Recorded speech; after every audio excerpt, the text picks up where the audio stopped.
Salut les cryptophiles, j'espère que vous allez bien. Aujourd'hui, je vous offre la présentation faite par Vincent Grenier, cofondateur de EOS Nation. Il vous explique ce qu'est EOS. C'est une présentation riche en contenu, très intéressante, qui vaut la peine d'être écoutée entièrement. Sur ce, je vous dis bon visionnement. Donc, merci tout le monde d'être venu ici aujourd'hui pour notre présentation EOS, Introduction à l'Internet 3.0. Donc, EOS Nation, qui sommes-nous? On est des candidats pour être producteurs de blocs pour le réseau EOS. Les producteurs de blocs, c'est quoi? C'est un peu comme des mineurs pour le réseau d'Ethereum ou Bitcoin, mais on va être 21 dans le monde qui va pouvoir sécuriser et maintenir ce réseau-là. Notre équipe est située au Canada et on compte 7 membres cofondateurs, dont moi, Lenny et le reste de notre équipe qui est un peu éparpillé en ce moment. Là, on a Yves qui fait une tournée en Asie pour aller dans 14-15 meet-up. On a du monde aussi au Texas, on a d'autres mondes à Montréal, Ottawa, Gatineau. Donc on est un petit peu éparpillé comme équipe. Donc c'est quoi le rôle d'être producteur de blocs? C'est de maintenir et sécuriser le réseau puis valider toutes les transactions qui sont faites par le réseau. Donc ça, c'est notre premier rôle, mais le deuxième rôle, c'est de donner de la valeur au réseau EOS. Donc, un producteur de blocs, on est élu par la communauté, donc on doit donner de la valeur à la communauté pour que vous puissiez voter pour nous et nous appuyer dans ce projet-là. Donc, nous, notre façon de faire ça, de donner de la valeur, c'est de favoriser l'adoption. Donc, on se demande comment est-ce qu'on favorise l'adoption de cette technologie-là. C'est en bâtissant l'infrastructure, en éduquant la communauté. Donc, nous, on se concentre surtout sur l'éducation de la communauté. Et, parce qu'on croit qu'en créant des meet-ups, en créant des événements, c'est comme ça qu'on va éduquer la communauté EOS, mais aussi la communauté des gens qui ne sont pas encore informés de cette technologie-là. Donc, on crée beaucoup de meet-ups. Juste ce mois-ci, on a environ 20 événements partout dans le monde. On a une quinzaine d'ambassadeurs qui sont situés au Nigeria, en Ukraine, aux États-Unis, Canada, plusieurs endroits dans le monde, aussi en Allemagne. Donc, on a une quinzaine d'ambassadeurs qui, eux, promouvoir EOS, éduquent les gens sur cette technologie-là. Et on s'implique aussi dans plusieurs projets dans l'écosystème EOS, dont EOS Index, il y a Shintai aussi, je crois, et il y a d'autres projets que nos développeurs y participent et on aide à la création de ces applications-là.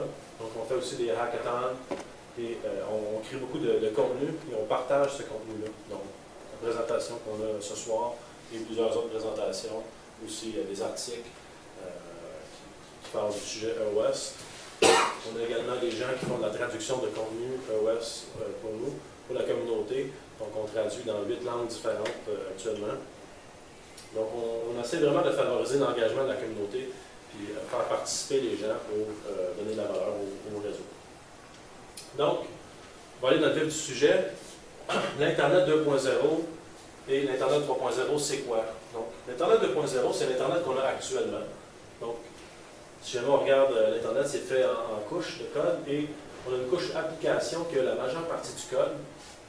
Et la couche d'application, c'est pas très sécuritaire, c'est pour ça que tous les sites actuellement, c'est piratable, que vous utilisez une plateforme comme Facebook, vous pouvez vous faire pirater votre compte, perdre votre password. Et bref, c'est pas très sécuritaire. C'est pour ça qu'on va aller vers une plateforme 3.0 qui va être sur la technologie du blockchain. Donc, ça va nous permettre de faire des applications, des sites Internet, toutes les applications multi-utilisateurs, où tu utilises un mot de passe et un nom d'utilisateur. Tout ça, ça va être recréé sur la technologie du blockchain pour que ce soit sécuritaire. Donc, le blockchain, ça utilise la cryptographie, donc SHA-256, des algorithmes, puis des trucs qui vont faire que ça amène un côté sécuritaire.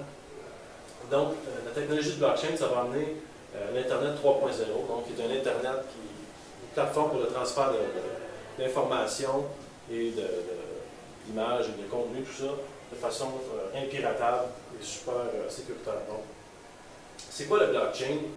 Par exemple, si jamais on envoie une transaction, si jamais moi j'envoie une transaction à Lenny, la transaction arrive sur le réseau et ensuite regroupée avec d'autres transactions sous forme de blocs qu'on appelle. Le bloc est ensuite acheminé dans le réseau et les ordinateurs du réseau, dans ce cas-ci, les producteurs de blocs vont valider ces transactions-là. Puis, quand il y a un consensus sur le contenu de la base de données, le bloc est ajouté au blockchain et ensuite de ça, la transaction est validée et Denis va recevoir son argent. Donc, un blockchain, c'est quoi? C'est un registre de transactions décentralisé, qui est impilotable, immuable, transparent et ultra sécuritaire. Maintenant, c'est quoi les premiers blockchains? Le premier, c'est Bitcoin, le blockchain de première génération, qui a été créé par Satoshi Nakamoto en 2008-2009. Ça nous a permis de résoudre le problème qu'on appelle du double spending, donc de la double dépense. On était capable de doubler un peu une transaction. Donc, c'est difficile de faire des crypto-monnaies dans le passé, mais maintenant, on a résolu ce problème-là avec la cryptographie et Bitcoin. Donc, pour la première fois, on est capable d'arriver à un consensus sur le contenu d'une base de données, tout ça de façon décentralisée et immuable. Donc, Bitcoin, c'est un peu la boîte de Pandore qui a ouvert la technologie du blockchain. Bitcoin, ça utilise un algorithme de consensus qu'on appelle Proof of Work, qui est très énergivore, et il y a une capacité du réseau de 5 à 10 transactions secondes et un temps de validation qu'on appelle le block time de 10 minutes. Donc, c'est vraiment la première technologie. Ça va changer le monde, mais ça a encore certaines lacunes qu'il faut qu'on vienne régler, soit avec des améliorations au réseau Bitcoin ou avec d'autres projets. Donc, par la suite est venu Ethereum, qui est un blockchain de deuxième génération. Donc, c'est la première fois qu'on est capable de faire des contrats intelligents sur un protocole blockchain. Ça a été créé par Vitalik Buterin en 2014-2015. Et c'est quoi un contrat intelligent? C'est un peu une partie de code qu'on peut mettre dans le protocole qui fait que si jamais il y a un événement X qui arrive dans la base de données, il va y avoir un événement Y qui va se produire automatiquement. Donc, de ça vient des milliers d'utilités dans plusieurs industries. Donc, par exemple, si jamais je ne fais pas mon paiement d'électricité à la maison, ben, ça va apparaître directement dans le livre comptable de l'entreprise, on va dire Hydro-Québec. Ensuite de ça, il pourrait avoir une chip électronique dans mon compteur qui fermerait 6 breakers sur 10, puis que j'aurais juste accès à 4. Donc, juste accès à l'électricité pour mes besoins essentiels. Dans le fond, c'est juste une application, mais tu peux en avoir des milliers. Dans le fond, toutes les industries au monde vont devoir utiliser ces contrôles intelligents-là, si jamais ils veulent rester compétitifs, parce que ça va vraiment permettre d'automatiser beaucoup de processus pour les entreprises. Donc, Ethereum, ça a permis de faire des contrôles intelligents et de créer des dApps, donc qui sont des applications décentralisées, donc des applications qui sont sécuritaires et qui utilisent la technologie du blockchain. Et Ethereum a une performance de 15 transactions secondes, plus ou moins, et un temps de validation, un block time de 15 secondes. Donc, c'est beaucoup plus rapide que Bitcoin, qui avait des block times de 10 minutes. Mais il y a encore du chemin à faire. Donc, c'est quoi que ça prend pour amener l'adoption de la technologie du blockchain au niveau commercial et mondial? Ça nous prend des transactions gratuites et instantanées, un réseau qui va avoir une certaine faible consommation énergétique, donc un faible coût pour maintenir le réseau. Et aussi, il faut que l'infrastructure soit établie. C'est pas vrai que des grosses entreprises ou des gouvernements vont commencer à utiliser cette technologie-là si jamais ça n'a pas fait ses preuves et que l'infrastructure n'est pas établie. On a besoin également d'avoir une très haute performance. Donc, on va voir dans la prochaine diaporama, c'est quoi un peu la performance de l'application d'aujourd'hui. Ça doit être facile à utiliser. Donc, il y a beaucoup de problèmes actuellement avec la technologie du blockchain. Par exemple, quand on envoie de l'argent, des crypto-monnaies à quelqu'un, on doit l'envoyer à une adresse publique. C'est une adresse qui a plusieurs lettres et chiffres. Et c'est très long, ça ne marche pas. Dans le fond, nos grands-parents ne vont pas commencer à utiliser ça. Hey, envoie-moi 20$, puis ils vont t'envoyer ça à ton adresse publique. Ça ne marche pas. Donc, on a besoin des noms d'utilisateurs. Il y a aussi d'autres problèmes qu'on vient régler avec EOS. C'est quand tu perds ton mot de passe, quand tu perds l'accès à ton compte, ou tu te fais pirater ton compte, ou tu perds ta clé privée, qu'est-ce que tu fais? Tu perds tout. Là. La même chose avec Bitcoin et toutes les autres crypto-monnaies. Donc, on doit intégrer une certaine gouvernance à un protocole blockchain pour que tu puisses resetter ton password. Donc, on va en parler tantôt, comment EOS vient régler ce problème-là. Et également, ça doit être facile à utiliser, mais aussi à créer. Donc, pour les développeurs, les gens qui veulent créer des applications, ils ne doivent pas reprogrammer le blockchain de A à Z à chaque fois. D'un projet à l'autre, il y a toujours certaines parties qui se répètent.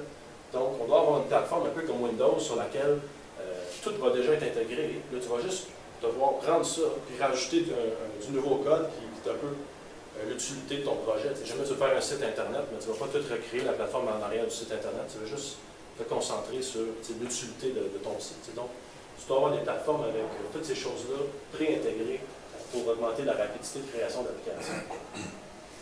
Également, côté gouvernance, si on s'en va dans un monde où tout va être open source, tout va être géré par les communautés, donc on doit être capable de s'auto-gouverner sur ce protocole blockchain-là. Donc, en ce moment, toutes les entreprises, c'est tout fait de façon pyramidale. Que ce soit une société, un gouvernement ou un pays, tout est vraiment pyramidal. Donc, les gens au sommet vont prendre les décisions, puis c'est les gens à la base qui vont subir ou qui ne prendront pas les décisions, mais c'est eux autres qui font l'ouvrage. Donc, on doit être capable de gouverner le protocole de façon horizontale. Donc, c'est les gens qui font tout et qui décident tout. Fait que ça, c'est très intéressant. Parlons de Ethereum et Bitcoin. Présentement, un algorithme Proof of Work, c'est les mineurs et les codeurs qui prennent les décisions. Par contre, c'est les utilisateurs des jetons, les gens qui détiennent les bitcoins, qui les utilisent. Pourtant, ils n'ont rien à dire sur le futur du réseau, ça n'a pas de sens. Les intérêts ne sont pas alignés. Les mineurs n'ont aucun intérêt à diminuer les frais ou à augmenter la rapidité, parce que plus le réseau est lent, les gens vont payer davantage les frais de transaction pour que ça passe. Donc, il faut que les intérêts soient alignés entre les différents intervenants du projet. Donc, c'est quoi que ça prend pour amener l'adoption? C'est des millions d'utilisateurs. On doit être capable de transiger des millions de transactions. Ça doit être gratuit et instantané. Donc, si on regarde juste au réseau Visa, Mastercard, leur réseau a une capacité de 20 000 transactions secondes. Avec Ethereum et Bitcoin, on est vraiment loin de ça présentement. Une plateforme comme Facebook fait 52 000 likes par seconde. Une plateforme d'échange comme le New York Stock Exchange, ça peut faire jusqu'à 100 000 transactions secondes. Donc, avec les technologies blockchain actuelles, on n'est pas capable de supporter ça. Donc, on doit arriver à une solution pour permettre l'adoption de la technologie. Donc, nous, on croit que EOS va venir régler beaucoup des problèmes de blockchain actuels. Et c'est pourquoi que je suis aussi ici aujourd'hui pour vous éduquer sur EOS. Donc, c'est quoi les caractéristiques à surveiller? Quand on analyse un projet de smart contract, une plateforme comme Ethereum, Bitcoin, Leo, Cardano, qu'est-ce qu'on doit regarder quand on analyse ces projets-là? Donc, premièrement, c'est qui les gars? C'est quoi les projets passés qu'ils ont fait? C'est qui la communauté? Y a-t-il des partnerships qui ont été faits? Ensuite de ça, c'est quoi le jeton? Quand tu appartiens à un EOS, par exemple? Parce que quand tu appartiens à un EOS, tu appartiens à un pourcentage du réseau. Donc, un pourcentage de toutes les transactions par seconde, de la capacité du réseau, mais aussi de la bande passante du réseau, puis un pourcentage du storage, dans le fond. Donc, un peu comme Dropbox ou OneDrive. Tu appartiens de l'espace sur le réseau. Tandis qu'avec Bitcoin, tu appartiens à une crypto-monnaie de $. Il n'y a pas d'utilité à cette crypto-là. Ensuite de ça, la distribution de jetons, comment elle a été faite. Ça, c'est très important. Dans le fond, si jamais tu as un projet DPoS, par exemple, Delegated Proof of Stake comme EOS, chaque jeton, ça représente des votes. Donc, tu dois avoir fait une distribution très étalée dans le temps, comme la distribution de EOS qui a été faite sur un an, pour s'assurer qu'il n'y a pas des gens qui appartiennent 30-40% du réseau, donc 30-40% du pouvoir décisionnel. Donc, c'est pour ça que les autres ont fait ça sur un an. Donc, comment est-ce que ça a été distribué? C'est vraiment important parce que d'un projet à l'autre, si jamais tu as récolté le même nombre d'argent, mais tu as été chercher ça de 100 000 investisseurs ou de 4 investisseurs, celui qui l'a distribué à 100 000 investisseurs, ce projet-là va valoir beaucoup plus cher. Même si c'est la même chose. Pourquoi? Parce que y a beaucoup de bouche à oreille, dans le fond, beaucoup de gens qui appartiennent au jeton, qui vont faire du marketing, qui vont faire du bouche à oreille pour promouvoir ton projet, essayer ta plateforme et tout ça. Donc, la distribution, c'est très important. Côté performance également, donc est-ce que ton blockchain est capable de supporter le nombre de transactions secondes que tu veux en faire l'utilité? Également la gouvernance, comme j'ai parlé tantôt. Côté décentralisation, est-ce que c'est suffisamment décentralisé pour empêcher la corruption puis certaines entités ou gouvernements de changer le contenu de la base de données? Est-ce que c'est assez décentralisé? Est-ce qu'il y a une constitution? Comment est-ce que les conflits sont gérés entre les différents partis, entre les gens qui font des transactions, des opérations? Également, est-ce qu'on peut stocker des données? sur ce réseau-là? Est-ce que c'est gratuit? Comment ça coûte? Et finalement, c'est quoi qui va favoriser l'adoption de ce réseau-là comparativement à un autre? Donc, c'est quoi les avantages? Donc, on va commencer par parler de l'équipe de EOS. Je vais y aller vraiment brièvement. Donc, EOS compte une équipe d'environ 200 employés. C'est immense comme équipe. Aujourd'hui, je vais juste vous parler un peu de Brendan Blummer, qui est le CEO, Dan, le CTO, et de Ian Grigg, qui est un cryptographe très connu dans l'industrie. Donc, Ian Grigg, c'est qui? C'est un cryptographe très connu qui a inventé les technologies de Ricardian Contracts puis de Triple Entry Accounting. C'est un type de contrat qui est utilisé dans le domaine de la cryptographie, dans les blockchains. Et Ian Grigg, cette expertise-là, travaille avec Block One, qui est la compagnie derrière blockchain EOS. Et il travaille aussi sur d'autres projets. On a également Brendan Blummer, qui est le CEO. Brendan Blummer, il a créé plusieurs entreprises. À partir de l'âge de 17 ans, il était déjà dans des entreprises de jeux vidéo, World of Warcraft et tout ça. Donc, il y avait un site internet sur lequel il vendait des bonhommes de jeux vidéo. Puis à l'âge de 17 ans, il y avait déjà une entreprise qui générait plusieurs millions. Puis depuis son tout jeune âge, dans le fond, lui, dans des entreprises digitales, de gaming et tout ça. Fait que, il a beaucoup d'expérience dans les actifs digitales.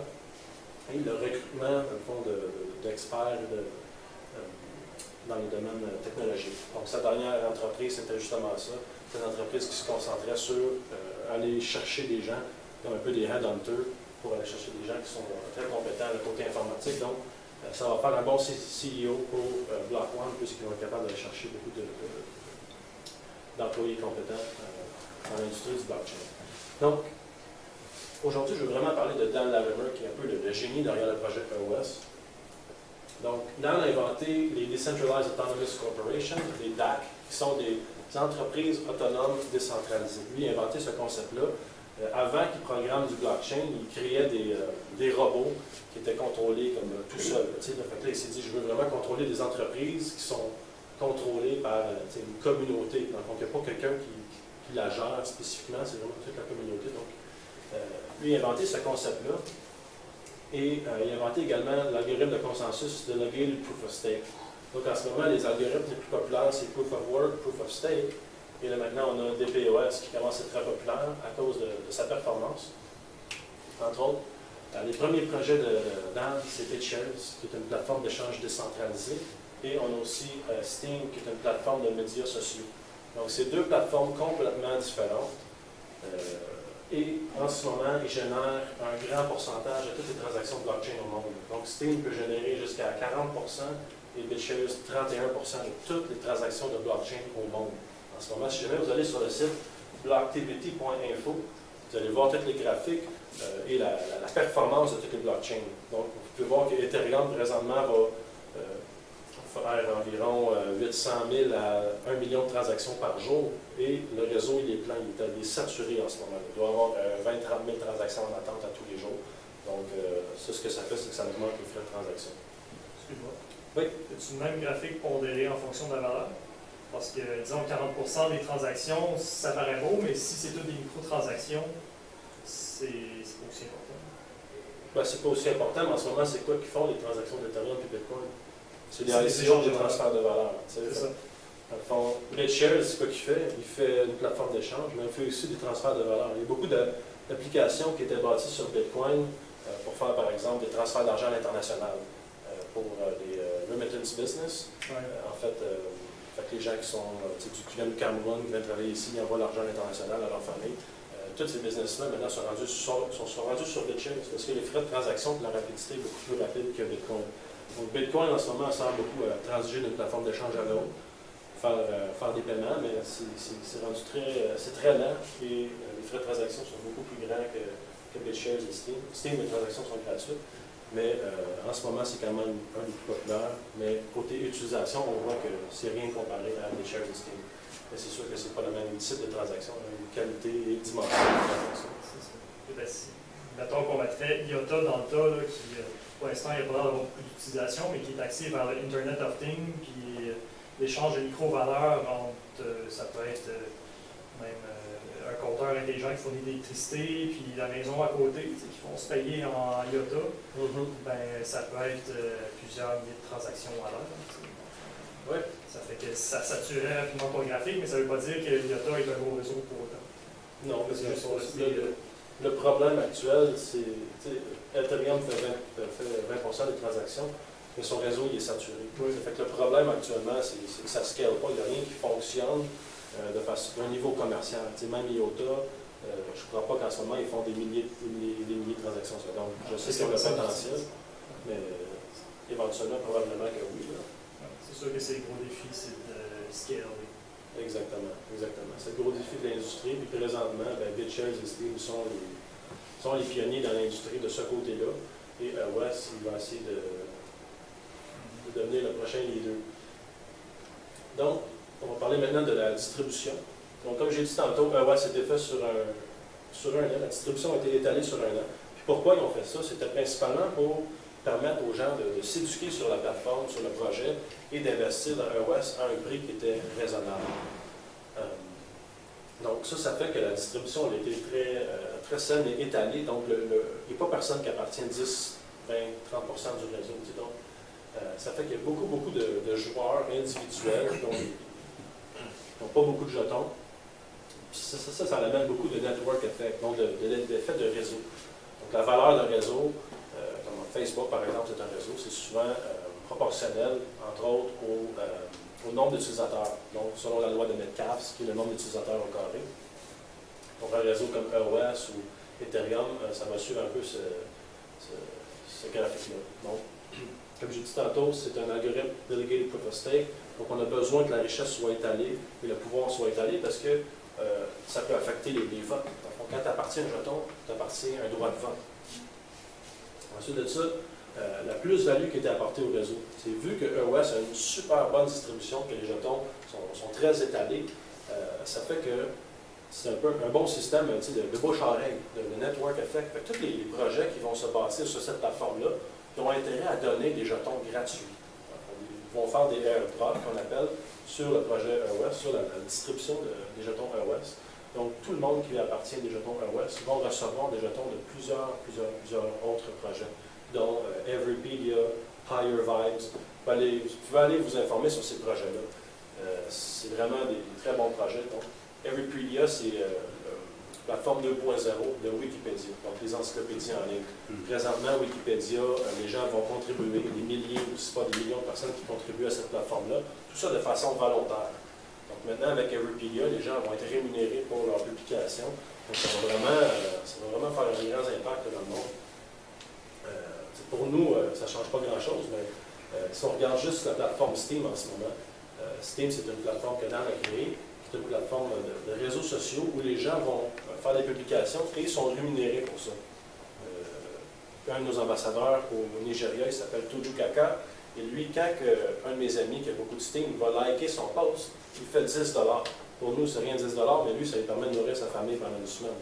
Donc, tu sais, des plateformes comme ça va vraiment changer la vie des gens qui sont dans ces pays-là, des gens qui ont des salaires moindres que nous, qui ont un différent niveau de vie. Donc, ça va un peu établir la richesse dans le monde.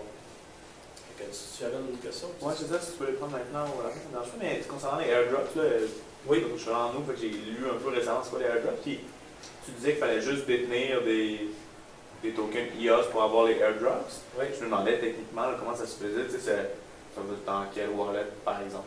Oui, en fait, comment ça fonctionne les airdrops, c'est que tu dois garder tes jetons EOS dans un wallet qui est ce qu'on appelle enregistré. Donc, tu dois enregistrer tes jetons, mais c'est plutôt ton adresse Ethereum que tu dois enregistrer.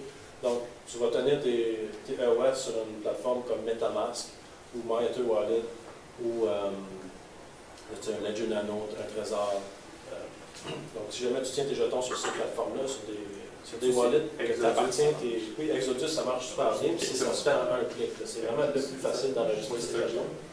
Ensuite de ça, c'est MetaMask. Puis finalement, les autres méthodes avec MyEtherWallet, le Trésor, le Ledger Nano. La procédure est un petit peu plus compliquée, mais c'est quand même des wallets qui sont les plus sécuritaires côté storage de crypto.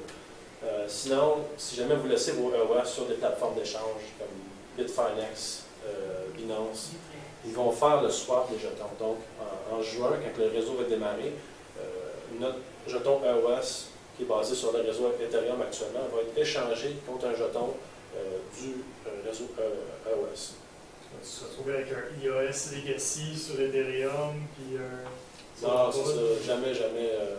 Au fond, il va toujours avoir une chaîne EOS principale, même s'ils font un hard fork, qu'ils font une amélioration au réseau qui va engendrer la création d'un nouveau token, un split. L'ancien token va disparaître. Donc, c'est pas comme Ethereum ou Bitcoin, où tu peux avoir un Ethereum classique. On a une chaîne, on garde la chaîne. Donc, c'est pour les airdrops, ce que je voulais dire, avec, jamais vous gardez vos jetons sur les plateformes Binance ou Bitfinex. Ce qui va arriver, c'est que oui, ils vont vous échanger les EOS, ils vont peut-être aussi vous donner les airdrops des projets comme Everypedia, mais vous n'aurez peut-être pas les autres airdrops qui sont moins connus.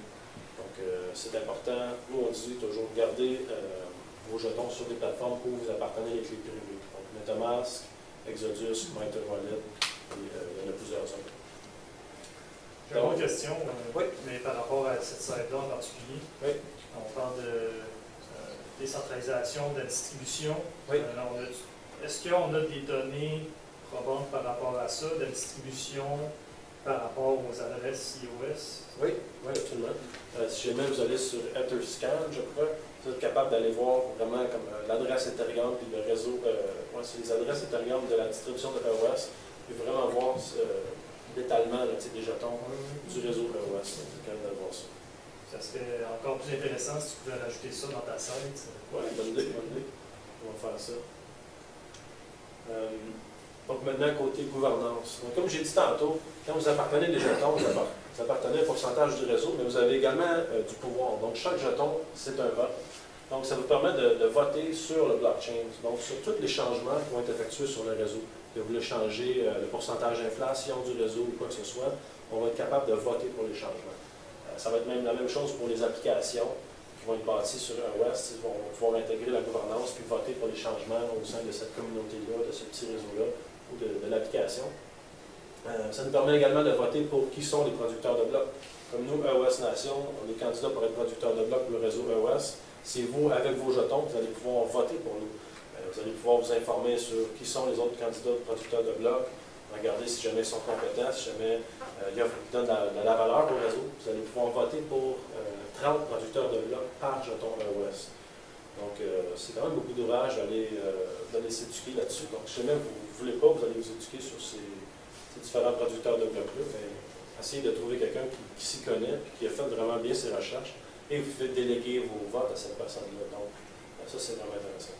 Les votes vont se faire où? Les votes vont se faire sur des plateformes de vote en ligne qui vont utiliser notre identité digitale. Donc, on va mettre sur notre compte, sur notre identité, et on va pouvoir voter. Donc, ces plateformes-là, présentement, il y en a quelques-unes qui sont en développement. Par le temps que le réseau soit démarré, d'ici une semaine ou deux, là, ça va être connu, laquelle qui va être utilisée, puis on va faire des vidéos, puis on va distribuer ça pour expliquer au monde comment ça fonctionne. Également, on va être capable de voter pour des propositions de travail. Donc, une proposition de travail, c'est quoi? C'est un peu un fonds de trésorerie. Donc, EOS, il y a une inflation. Enfin, il n'y a pas de frais de transaction, comme j'ai dit plus tôt. Zéro frais de transaction. Par contre, on doit payer les dépenses du réseau, qui sont les producteurs de blocs, avec l'inflation. Donc, il y a 5 d'inflation sur le réseau. Donc, 4 est mis dans un fonds de trésorerie, dans le fonds pour les propositions de travail. C'est un peu la banque du réseau EOS, la banque de la communauté. Donc, il va y avoir des milliards de dollars qui vont s'accumuler dans ce fonds-là. Et les gens vont pouvoir voter pour les changements qui vont être effectués sur cette plateforme-là. Et on va pouvoir voter pour des propositions de travail. Donc, moi, je peux dire, mon nom, c'est Vincent Grenier, je vais faire des conférences, je vais éduquer tout le monde sur EOS. Donnez-moi un salaire de 100 000 par année, puis je vais me promener, je vais faire des conférences. Les gens pourraient voter oui pour ça, et je recevrai l'argent. C'est la même chose que jamais je dis, moi je veux partir une application qui va permettre d'améliorer l'infrastructure du réseau EOS. Je demande 20 millions pour mon financement. Est-ce que vous pouvez me financer? Si jamais les gens disent ah oui, c'est une bonne idée, tu as une bonne équipe, tout ça, on va te donner l'argent, on va le développer. Donc, c'est vraiment intéressant. Également, comme j'ai dit tantôt, les gens qui appartiennent aux jetons ont des votes. Donc, tu appartiens une part du réseau côté pouvoir, aussi les transactions, le storage et la bande passante, comme on dit tantôt. EOS intègre également une constitution à son blockchain. Pourquoi une constitution? C'est vraiment pour mettre un code de conduite pour les utilisateurs et permettre la résolution de conflits de façon plus simple. En ce moment, si je vais mettre un conflit avec quelqu'un dans le monde, on va dire qu'il est au Japon, mais c'est quelle loi que vous allez utiliser pour régler le conflit? Est-ce que c'est des lois japonaises, des lois canadiennes? Donc, avec une constitution qui est un peu des conditions d'utilisation. Quand vous installez une application, vous acceptez les terms and conditions. À chaque fois que vous allez cliquer et que vous allez interagir avec le réseau EOS, vous allez accepter les terms and conditions, donc les conditions d'utilisation, vous acceptez la Constitution. Donc, si jamais il y a un problème, ça va être réglé selon la Constitution. Et si jamais ce n'est pas possible, il va y avoir une certaine résolution de conflit avec de l'arbitration. Donc, il va vraiment avoir des gens qui font de l'arbitration actuellement dans notre société, qui vont être comme engagés par le protocole EOS pour offrir leurs services et venir régler des problèmes sur le réseau. Ça prend quelle forme, cette constitution-là? C'est-tu juste un document légal ou ça se traduit aussi par du code dans le blockchain? Ça se traduit par du code dans le blockchain, mais je crois que ça va être considéré également de façon légale. C'est sûr que ça va prendre un certain temps de convaincre un peu le gouvernement que tout ça, ça a un pouvoir légal, mais oui, ça va vraiment être utilisé pour régler les conflits, tout ça. Donc les deux, finalement. Oui. As-tu une question? Comment je peux dire? Est-ce que tu sais s'il va y avoir des masternodes? Les masternodes? Non, ça c'est vraiment pour les proof of stake. Okay. En fait, les producteurs de blocs, on est un peu des masternodes dans le fond. Il y a 21 masternodes, 21 producteurs de blocs dans le monde qui vont gérer les transactions. Donc, il n'y a pas personne, monsieur, madame, tout le monde ne peut pas juste participer au réseau. Tu dois vraiment te créer une équipe et avoir l'infrastructure et l'expertise pour pouvoir faire ça. La définition de masternode? Masternode, c'est surtout pour les réseaux proof of stake. Donc, quand tu as beaucoup de jetons, tu peux être un masternode, puis dans ce cas-là, valider, maintenir le réseau, puis valider les transactions, puis tu reçois des ristournes, dans le fond, proportionnellement au nombre de jetons que tu as. C'est carrément comme du residual income. Oui. Mais dans tout réseau proof of stake, où tu as des masternodes, ou tout réseau proof of work, selon la loi de Pareto, ça va toujours venir centraliser. Parce que plus tu es un gros masternode, plus tu vas faire d'argent. Donc, plus tu vas grossir plus rapidement que les autres. Donc, il y a toujours une centralisation dans ces réseaux-là. Donc, c'est pour ça que Dan Larimer a créé le Delegated Proof of Stake, parce qu'il voulait premièrement de la performance, mais il voulait également régler le problème de centralisation. Donc, avec les 21 producteurs de blocs, j'en parle ici. Oui. Donc, on va parler maintenant de la décentralisation. Donc, c'est quoi l'objectif? L'objectif, c'est pas de décentraliser. L'objectif, c'est vraiment d'empêcher la censure, puis d'empêcher les individus d'agir malicieusement. Donc, tu ne veux pas que personne soit capable d'aller changer l'information sur la base de données. C'est ça le but de la décentralisation. Donc, comment on fait ça? Avec EOS, c'est qu'on a 21 producteurs de blocs. Chaque producteur de blocs valide des transactions un après l'autre, sont vraiment en boucle. Et il n'y a pas personne qui a plus de pouvoir que l'autre. Tandis qu'avec des réseaux comme Ethereum ou Bitcoin, les mineurs doivent se regrouper en mining pool, qu'on appelle. Donc, c'est des regroupements de mineurs, puis c'est eux qui ont le pouvoir. Ce n'est pas le mineur directement, c'est le mining pool. Donc, avec Ethereum, ça prend 3 mining pools pour contrôler 51% du réseau. Avec Bitcoin, ça prend 4 regroupements de mineurs, donc des mining pools. Donc, ça, ce que ça veut dire, c'est que 3 personnes à corrompre ou 4 personnes à corrompre pour le réseau Bitcoin pour être capable d'aller changer l'information de la base de données. Avec une certaine nuance. C'est déjà arrivé par le passé qu'il y a des mining pools sur le Bitcoin qui a pris trop d'ampleur, puis à ce moment-là, ce que les gens ont fait, ceux qui participent dans les mining pools, ben, ils sont passés d'une pool à l'autre. Parce que le mining pool, finalement, c'est juste un regroupement de personnes qui peuvent faire ça chez eux, qui ont des mining machines. Fait qu'il faut rebalancer le pouvoir, finalement. C'est ça. Donc, ils peuvent à tout moment, chaque mineur peut changer de mining pool pour redistribuer un peu le pouvoir. Donc, actuellement, la distribution du pouvoir est sous cette forme-là. Donc, présentement, ça prend 4 ou 3 personnes à corrompre pour être capable de changer la base de données. Donc, c'est certain que ça ne se fait pas aussi facilement que je le dis. Par contre, c'est quand même ça, c'est la centralisation. Également, on a la centralisation du pouvoir, mais on a également la centralisation géographique.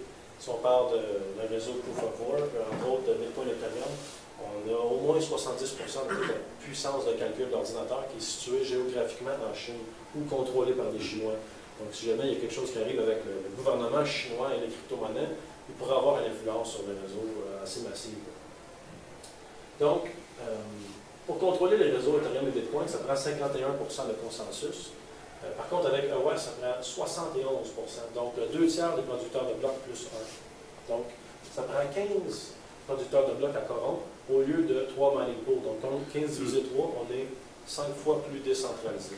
Si jamais vous allez lire sur Internet sur la décentralisation et EOS, vous allez trouver beaucoup d'informations qui sont trompeuses, comme quoi que 21, c'est pas beaucoup, parce que, à cause que c'est pas beaucoup de mineurs. Mais en réalité, le but, c'est vraiment d'empêcher la censure et d'empêcher les gens de changer la base de données. Donc, si jamais 21 producteurs de blocs, on sent que ça commence à être pas suffisant, parce qu'on se fait attaquer, il y a des gens qui veulent essayer de contrôler le réseau.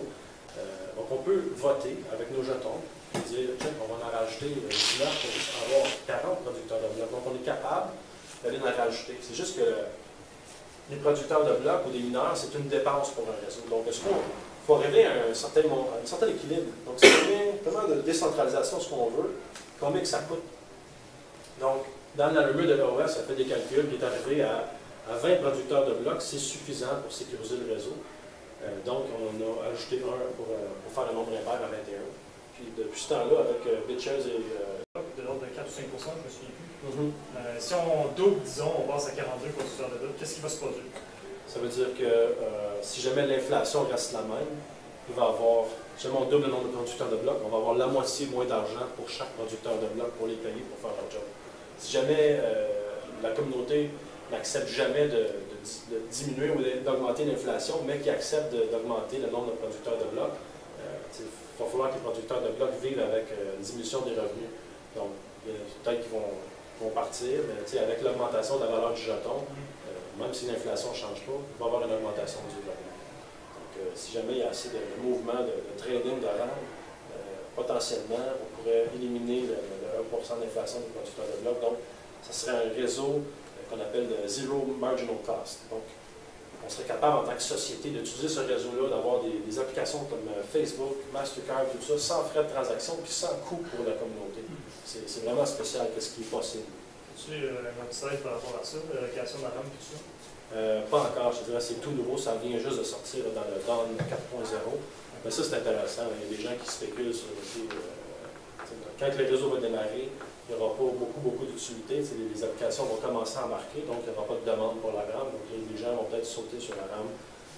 Si jamais EOS, par exemple, est super haut, ben, ça va peut-être valoir la peine d'acheter du RAM, puis ensuite peut-être que la RAM va monter parce qu'il y a une augmentation d'utilisation. Je suis un peu sceptique, là, tu parles de RAM, tu parles de la mémoire physique sur mon ordinateur?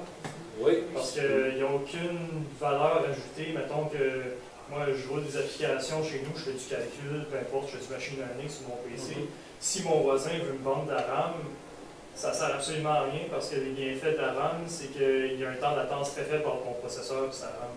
Ça fait que tant qu'à ça, je pourrais tout stocker sur mon disque dur qui coûte pratiquement rien. Je peux rajouter 4 TB d'espace.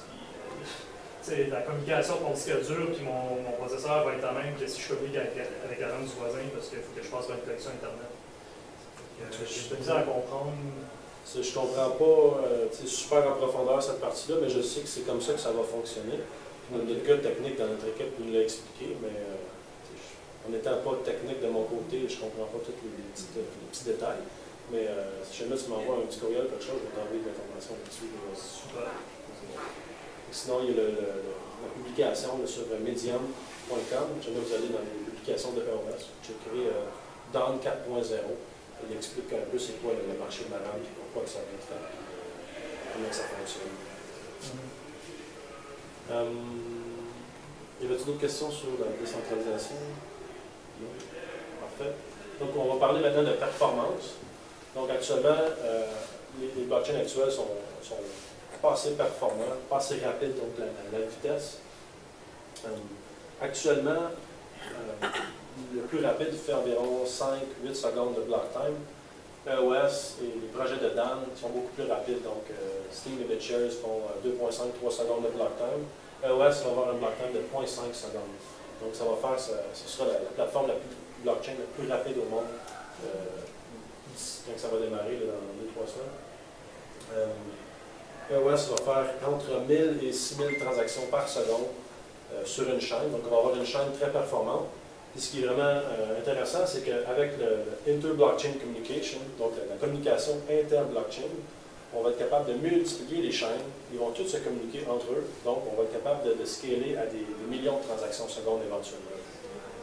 Et vu que l'architecture est faite pour ça, ça va être plus facile que le projet Ethereum, par exemple, parce que eux, l'architecture, leur blockchain, les fondations, ils n'ont pas été faites pour faire des changements comme ça, sans affecter les réseaux et les applications qui sont déjà bâties dessus. Donc, comme j'ai dit, en ce moment, on va avoir une très bonne chaîne, mais on va pouvoir les multiplier, donc augmenter la rapidité. Donc, le blockchain de 0.5 secondes, comment est-ce qu'on atteint cette vitesse-là? Parce qu'on sait, si jamais on envoie un signal d'ici jusqu'en Chine et qui revient, ça peut prendre 0.8 secondes. Donc, comment on fait pour avoir un block time de 0.5? C'est la façon que les producteurs de blocs sont positionnés, premièrement. Donc, ils sont positionnés géographiquement un peu décentralisés sur la planète, dans différentes juridictions, dans différents pays. Et le signal va passer d'un producteur à l'autre de façon stratégique. Dans le fond, ça va toujours aller du producteur à un certain endroit jusqu'au prochain, le plus proche, le plus proche, le plus proche. Donc, ça va former une boucle. Ensuite de ça, ça va être chacun leur tour à miner 6 blocs de transactions. Donc, de cette façon-là, le signal n'est pas très loin à aller pour valider les transactions. Donc, c'est comme si on est capable d'atteindre 0.5 secondes. Entre autres, on est le langage de code qui est utilisé avec EOS, qui est C++, parce que ça utilise la plateforme WebAssembly. Ça nous permet d'aller chercher encore là un petit peu de vitesse, donc ça l'aide à aller chercher le 0.5 secondes. Donc ça, c'est une autre des raisons. Donc, on a un block time de 0.5 secondes, puis les transactions sont irréversibles après 1 seconde. Donc, comme mentionné également, aucun frais de transaction pour la plateforme EOS. Donc là, je veux vraiment que vous compreniez c'est quoi le block time. C'est vraiment la rapidité de la transaction. Jamais on crée un site internet sur un blockchain. Par exemple, tu crées un Facebook, tu cliques like, ça prend 15 secondes avant que ton petit cœur apparaît. Ça ne fonctionne pas. Là. Jamais tu cliques sur un Python, que tu veux naviguer sur le site web, puis que tu dois attendre 15 secondes avant que l'autre page apparaisse, ça ne marche pas. Donc, pensez juste à l'Internet de 10 ans, quand tu utilisais une mauvaise connexion, un mauvais ordinateur, que là, tu refresh, ça attend, tu deviens impatient. C'est la même chose avec le blockchain. Donc, tu veux avoir une plateforme qui va être très rapide. Donc, là, on va peser sur le Python, on va voir comment rapides ils sont. Donc, en haut à gauche, on voit les projets de Don Harper, qui sont Steam, BitShares et EOS, c'est son nouveau projet. Et la compétition. Donc, Neo, Ethereum, Cardano, Lisk et Bitcoin, qui n'est pas vraiment de la compétition, c'est pas une plateforme de contrat intelligent, mais c'est juste pour vous montrer la rapidité. Il faut noter aussi que vous allez entendre parler que Bitcoin du Lightning Network, oui, qui est comme leur mesure pour scaler. Personnellement, je suis un peu sceptique, parce que ça crée comme un autre protocole par-dessus qui n'est plus un blockchain. Ça centralise le pouvoir, puis oui, ça centralise en plus. Mais ta chaîne principale est quand même capable de juste accepter 10 transactions secondes. Puis il faut que les transactions soient finalisées sur le Lightning Network. Si jamais tu as 10 transactions qui se finalisent par seconde, ça fait que le réseau va être congestionné quand même. Moi, je ne vois pas ça comme une solution viable à long terme. Non, mais les die-hard de Bitcoin aiment bien ça pour nous voir, par exemple. Oui, c'est ça. Donc, c'est leur espoir. Hein? Oui, c'est leur espoir.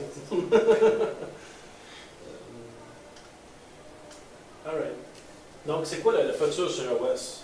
Donc, tout l'Internet qui utilise des sites avec des noms d'utilisateurs et des mots de passe, donc où tu dois te connecter, toutes les applications avec des utilisateurs, tout ça, ça va être recréé sur le blockchain, assurément.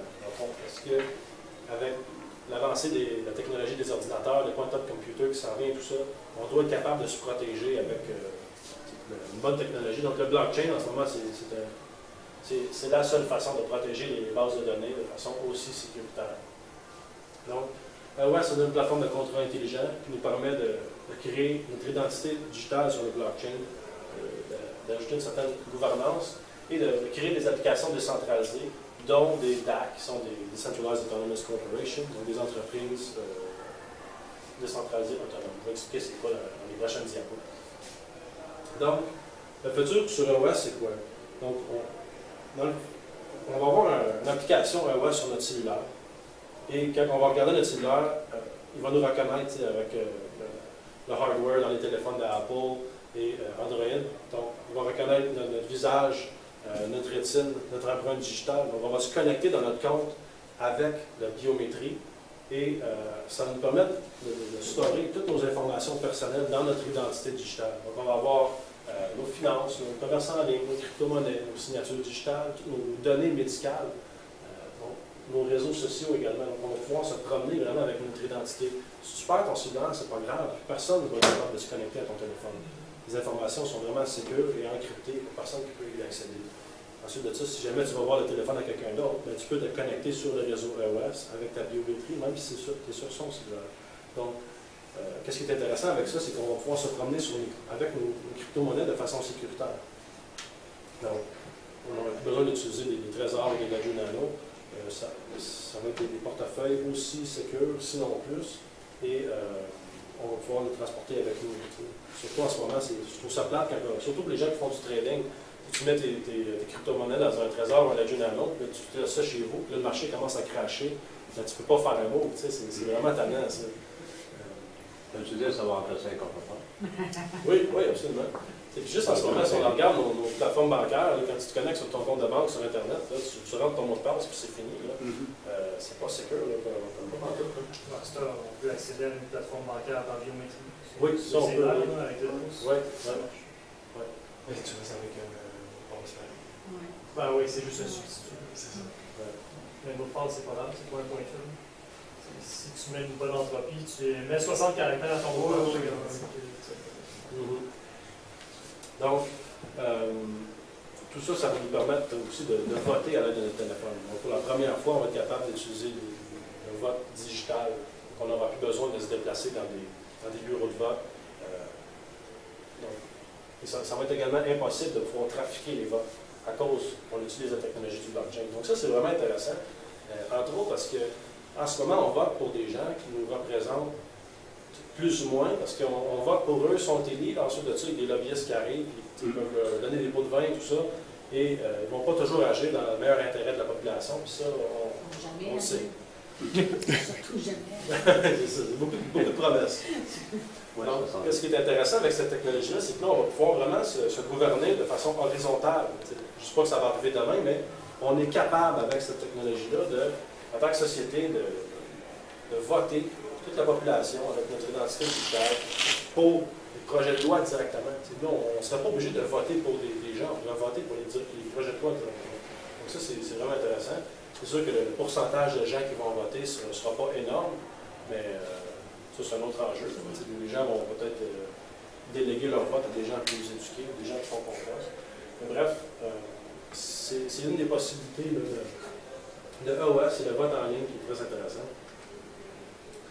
Donc, maintenant, on va parler des dApps. Donc, c'est quoi un DApp? C'est un Decentralized Application, une application décentralisée. Puis ça, c'est quoi? C'est juste pour dire que c'est une application qui utilise la technologie du blockchain. Donc, c'est une application ultra sécure et implémentaire. Donc, une de ces DApps, ces applications décentralisées-là, c'est des entreprises décentralisées autonomes, comme j'ai parlé tantôt. Donc, ça, c'est quoi? C'est vraiment un changement de paradigme. En ce moment, toutes les entreprises ont des centaines d'employés, quoi que ce soit, et ils sont sur le payroll, puis jamais ils produisent ou ne produisent pas, on doit les payer. Donc, des entreprises décentralisées autonomes, c'est comme BitShares ou Steam. Dans le fond, ce que c'est un réseau qui n'a pas d'employés fixes et tous les gens de la communauté peuvent participer à donner des améliorations de code ou juste proposer des idées sur, on va dire, un forum de la communauté ou une application.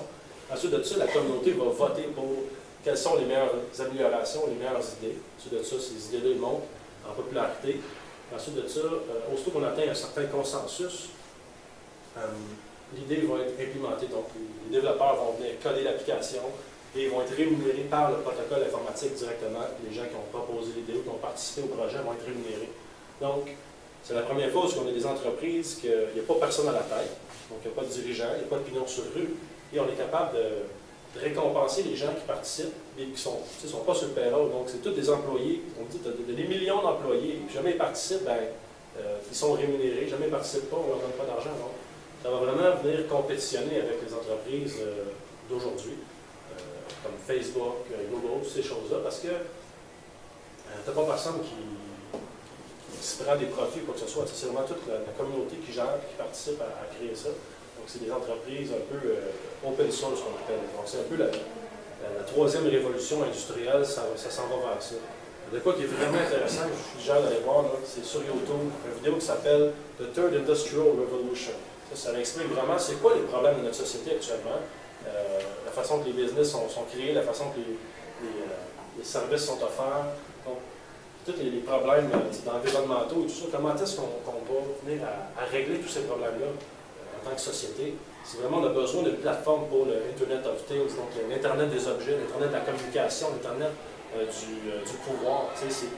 En ce moment, c'est pas efficace d'avoir Hydro-Québec qui est complètement au nord, qui transporte l'électricité par ici. C'est centralisé. C'est plus performant d'avoir plein de petits réseaux décentralisés qui se partagent l'Internet, qui se partagent le pouvoir, qui se partagent l'électricité. Donc, c'est un peu ça qu'on s'en va là, dans le futur. Puis, écoutez cette vidéo-là, c'est vraiment intéressant pour vous. Vous allez comprendre un peu la puissance de EOS et ce que ça va vous permettre de faire en tant que société. Donc, comme j'ai dit aussi, l'entreprise décentralisée autonome est appartenue par les gens qui appartiennent déjà au token. Donc, c'est vraiment les token holders qui ont le pouvoir décisionnel. Donc, quand on parle de l'OS, on parle de block time, on parle de performance, rapidité, gouvernance, constitution, tout ça. On ne parle jamais vraiment d'utilité spécifique. Vous pouvez voir d'autres projets comme VeChain, par exemple, qui est une utilité spécifique de cette technologie-là, qui est un peu le supply chain communication, la communication de la chaîne d'approvisionnement. Mais avec EOS, tu peux vraiment créer des applications de tout genre. De toutes les industries vont pouvoir se créer des applications sur le réseau EOS.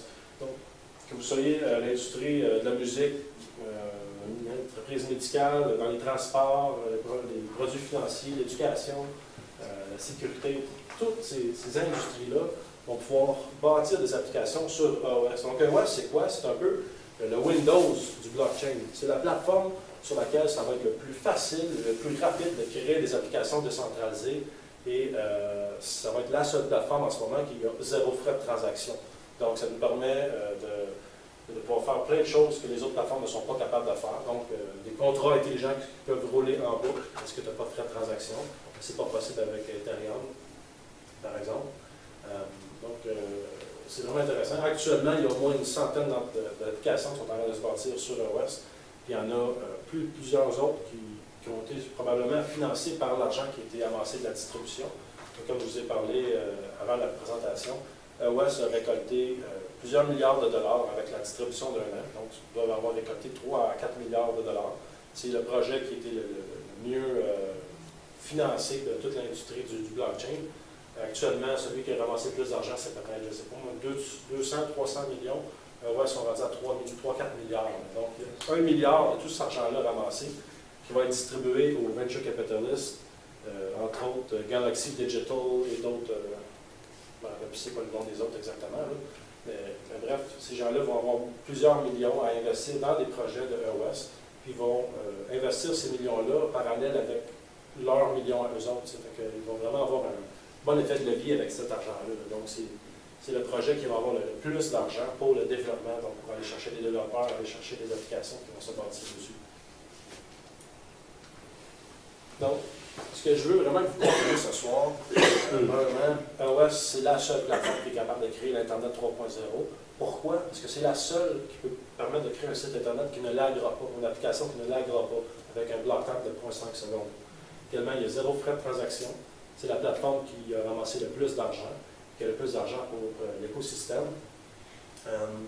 Donc, côté performance, côté scalability, rapidité, et aussi le côté stockage de données. Sur EOS, c'est gratuit de stocker des données. Donc, de stocker des images, des vidéos. Pour les autres plateformes qui existent, ils ne peuvent pas offrir ça actuellement parce que ce n'est pas intégré directement à leur protocole. Donc ça, c'est vraiment intéressant. Jamais vous voulez créer un site Internet, vous n'aurez pas besoin d'utiliser un projet blockchain pour le storage de données qui va charger des frais ou Amazon Web Services qui va charger des frais et qui n'est pas décentralisé. Donc, on va pouvoir faire des sites complètement décentralisés et qui ne coûteront pas grand-chose à maintenir en marche. Donc, EOS, qu'est-ce que ça vous permet d'avoir? C'est vraiment d'appartenir à un pourcentage à l'Internet. Parce qu'en ce moment, l'Internet, on ne l'appartient pas. Il y a des sites Internet comme Amazon, Amazon, Facebook, qui sont des sites, ces sites-là valent des milliards de dollars et qui sont sur l'Internet. Maintenant, EOS, quand on comprend qu'est-ce que ça va nous permettre de faire, c'est un peu de recréer l'Internet, un Internet sécurisé. Donc, en appartenant à EOS, tu appartiens à un pourcentage à l'Internet du futur, et à cause de la distribution d'un an, et qui est très étalée et très saine comme distribution, on va avoir beaucoup de airdrops, donc des jetons gratuits de d'autres projets. Fait qu'il faut que vous voyez ça comme des dividendes. C'est comme quand vous détenez le EOS, oui, ton jeton il augmente de valeur.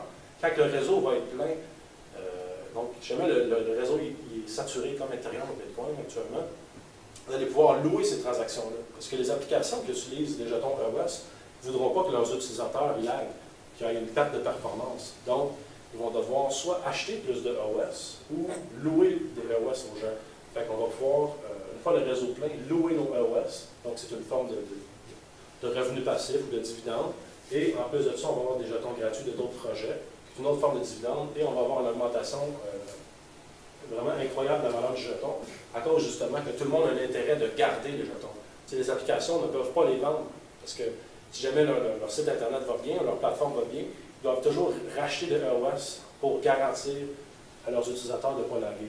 Donc, eux ne pourront presque jamais vendre. Donc ça, c'est vraiment intéressant. Et c'est ça. EOS, c'est la seule plateforme capable de supporter l'Internet 3.0. C'est pour ça que moi, je suis investi dans cette plateforme-là, parce que je crois que c'est la seule qui a toutes ces aptitudes-là, côté technique et l'équipe, l'argent. Toutes les caractéristiques du blockchain sont intéressantes. Il y en a d'autres projets qui sont très intéressants aussi. Par contre, ils ont certaines caractéristiques qui ont des grandes lacunes. Peut-être que la distribution, il y a 40% du réseau qui est appartenu par quelques investisseurs. Peut-être que juste ça peut faire un grand impact sur le réseau. Mais sinon, il n'y a pas personne qui a un blockchain aussi rapide, sans frais de transaction. C'est ça qu'on a besoin. Il faut vraiment amener l'adoption de la technologie du blockchain. EOS Nation. Allez sur notre site eosnation.io, si vous voulez plus d'informations sur nous, sur notre équipe. Sinon, si vous voulez vous éduquer sur EOS, on a créé une plateforme qui se trouve sur notre GitHub. Donc, github.com, /EOS-Nation. Allez sur la plateforme qui s'appelle, sur le lien qui s'appelle Awesome EOS. Donc, on a compilé une liste de toutes les vidéos qui existent sur EOS, tous les articles qui parlent de EOS, tous les liens vers les télégrammes, vers les différentes communautés, EOS, les forums et tout ça. Donc, toute l'information pour vous éduquer est sur cette plateforme-là. Et également, on a l'information sur nos prochains meet-ups. Ce mois-ci, on a une vingtaine de meet-ups un peu partout dans le monde là, qui va se produire. Et on a également notre page Facebook EOS Nation, où on a 2 000 à 3 000 utilisateurs qui participent, qu'on échange là, sur la technologie EOS. Donc, venez vous joindre à nous et posez-nous vos questions, ça va nous faire plaisir de vous aider. Donc, merci beaucoup de m'avoir écouté. Est-ce qu'il y avait des questions? Moi, ce qui est intéressant dans ça, c'est qu'on se rend compte qu'on a une plus grande liberté, autrement dit, que ce soit au niveau de l'investisseur, ça me permet d'éliminer les fameux intermédiaires immobiliers et compagnie. Exactement. Puis peut-être en même temps, parce qu'on est à tout côté dans le structure pyramidale. Moi, ce que j'aime, c'est l'innoc que ça va créer. Donc, tout le monde, autrement dit, a son importance. Puis, ce qui est plaisant, autrement dit, je trouve que c'est une révolution complète et globale à l'échelle mondiale, parce que ça permet à tout le monde d'être sur le même pied. Exactement. Donc ça, chapeau. Je ne pensais même pas que ça pourrait exister un jour. Oui, c'est vraiment intéressant. Côté enlever les intermédiaires, ça, je trouve que c'est vraiment important, parce qu'en tant que société, un intermédiaire, c'est un peu un middleman qui se prend une cote. En éliminant ces gens-là, on va être capable de vraiment diminuer toutes les dépenses de notre société. C'est sûr que ça va faire de la perte d'emploi, mais on va aller créer d'autres emplois, mais globalement, on va avoir moins de dépenses pour la société. Quand on regarde juste des entreprises comme PayPal, Visa, Mastercard, ils chargent, on va dire, des frais de 2-3% de transaction. C'est pas grand-chose, mais quand tu regardes, par exemple, un site Internet qui utilise PayPal, ils vont faire, on va dire, une marge nette de profit de 10%. Jamais tu élimines 2% de frais de transaction sur toutes les transactions.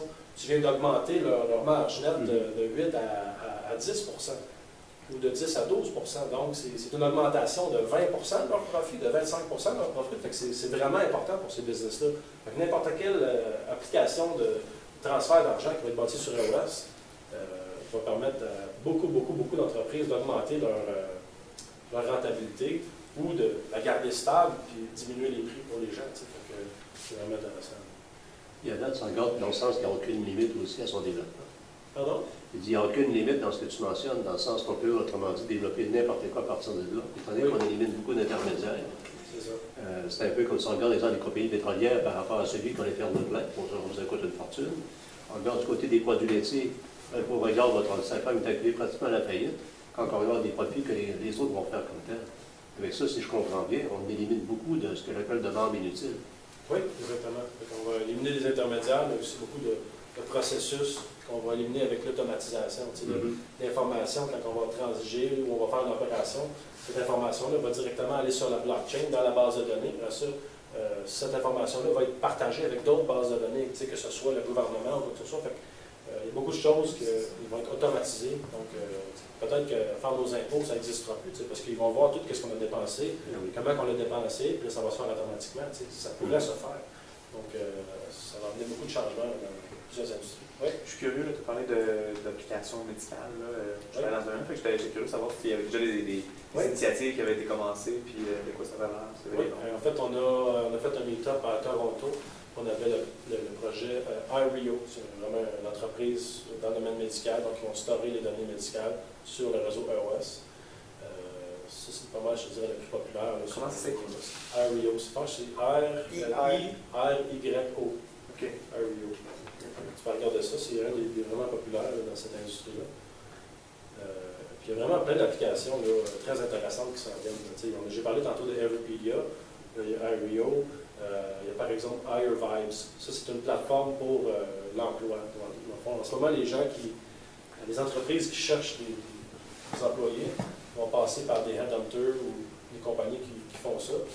Ça va coûter 15 de leur salaire annuel à l'employé.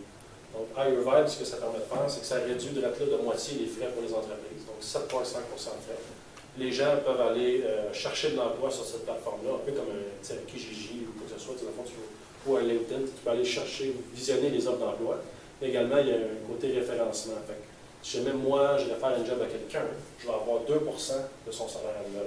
Il y a la cote du 7,5 il y a 2 qui va à la personne qui réfère, le nouvel employé, et il y a 2 qui va à l'employé. Si jamais c'est l'employé qui se trouve lui-même son emploi, il va avoir 4 sur son salaire annuel. Fait, ça, c'est intéressant. Puis de l'autre côté, le restant de l'argent, je crois, le 3,5 va pour les organismes de charité. Donc, tu peux donner cet argent-là à des charités. Donc, ça coûte la moitié, puis tout le monde est gagnant. L'entrepreneur paye moins cher, la personne qui se trouve un job est payée, la personne qui est référée est payée. Donc, ça va un peu bouleverser l'industrie de la recherche d'emploi, tout ça. Ça, c'est intéressant. On a aussi Tesla, qui est un réseau de voitures Tesla. Donc, les Tesla vont pouvoir communiquer entre eux, puis ça va être un peu un Uber. Tu vas pouvoir aller travailler avec ta Tesla. Tu arrives à 8 heures au travail, tu dis de 9 h à 3 h, je n'utilise pas ma Tesla, donc je la mets disponible pour faire le taxi. Ta voiture va partir, va aller faire le taxi tout seul, une voiture autonome, pas de personne qui conduit. Ensuite, ça va revenir, puis ça va avoir fait un certain revenu. Le réseau sur lequel toutes ces Tesla vont revenir va être sur le réseau EOS. C'est un autre grand projet qui s'en vient. Sinon, il y a des centaines de projets. Vous pouvez regarder sur le site internet EOSindex.io. C'est une plateforme sur laquelle il y a pas mal tous les projets de EOS qui s'en viennent, à part peut-être des projets qui sont en Asie, qui sont en train de se développer dans ce coin-là, qui n'auraient peut-être pas communiqué avec la plateforme. C'est quoi tantôt tu disais le 32 juin? C'est quoi? Le 32 juin.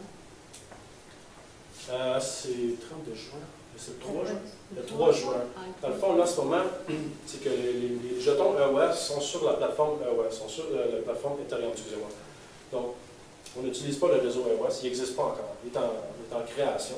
Donc, le 1er juin, ce qui va arriver, c'est que ça va être, je pense, à minuit le soir. Oui, c'est ça. Donc, à minuit le soir, la distribution va se terminer. Ensuite de ça, les jetons, les gens vont avoir 24 heures pour bouger leurs jetons. Ensuite de ça, je pense que le 2 ou le 3, les jetons sont vraiment gelés, on ne peut plus les transiger. Ensuite de ça, les producteurs de blocs vont démarrer le réseau. Donc, nous, on participe à démarrer le réseau avec les autres producteurs de blocs. Et une fois que le réseau est parti, nos jetons vont être débloqués, une fois que la chaîne est vraiment démarrée comme il faut. Okay. Mais vous êtes candidat ou vous êtes producteur de bloc? Il n'y a personne en ce moment qui est producteur de blocs, on est candidat. Ça veut dire quoi pour le lancement? Ça veut dire qu'en ce moment, pour le lancement, on est vraiment en équipe avec tous les producteurs de blocs au monde, même si éventuellement on va être en compétition contre eux autres. En ce moment, on est en équipe pour vraiment essayer de coordonner le lancement du réseau. Tous les projets blockchain qui existent, c'est souvent l'équipe qui est derrière le blockchain qui a parti le réseau, qui a démarré ça. EOS, c'est vraiment parti par la communauté. Donc, c'est tous les producteurs de blocs partout dans le monde qui se sont proposés. Qui ont dit, nous autres, on aime ce projet-là, on veut s'impliquer, donc on se forme une équipe. En ce moment, à OS Nation, on est 7, on a des gens qui sont vraiment experts dans ce domaine-là, qui travaillent avec nous. Mais sinon, il y a plusieurs autres producteurs de blogs dans le monde. On va tous se rassembler sur Telegram ou WeChat, ou peu importe, on va partir ça. Il y a combien de candidats? En ce moment, il y en a peut-être 140 dans le monde. Qu'est-ce qui se passe si jamais vous n'êtes pas élu? Si jamais on n'est pas élu, dans le fond, nous autres, on va continuer à pousser pour être élu, si jamais on n'est pas élu. Mais, en ce moment, à West Nation, on est quand même très populaire. Là. On est actif vraiment beaucoup. On est partout, je te dirais. On publie beaucoup. On est des ambassadeurs partout dans le monde qui publient aussi, qui éduquent la communauté. Il y a eu un vote préliminaire en Asie. Ça fait un mois, peut-être, ou deux. On était coté 12e dans le monde actuellement. Vous n'êtes pas trop fait ça. J'espère que vous avez aimé la présentation de Vincent Grenier, cofondateur de EOS Nation. Les producteurs de blocs se doivent de redonner à la communauté. Comme Vincent a dit, la mission de EOS Nation, c'est d'éduquer les gens. Si vous avez aimé ce que EOS Nation vous offre, je vous invite à voter pour eux. J'ai mis la procédure dans la description. Et avant de terminer, je vous offre un cadeau, le guide simple pour enfin comprendre les crypto-monnaies. Pour télécharger le guide, il suffit de cliquer sur le lien en bas de la vidéo. À bientôt les cryptophiles!